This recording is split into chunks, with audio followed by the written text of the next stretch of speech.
శివుని చేరేదెలా దరికి దారేదని హరుని సెలవీమని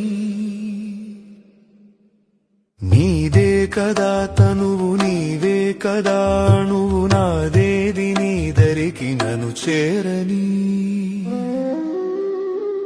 నా శ్వాస నీకు నా నీరాజనముగను నా స్వరము నీకు నా అభిషేకముగను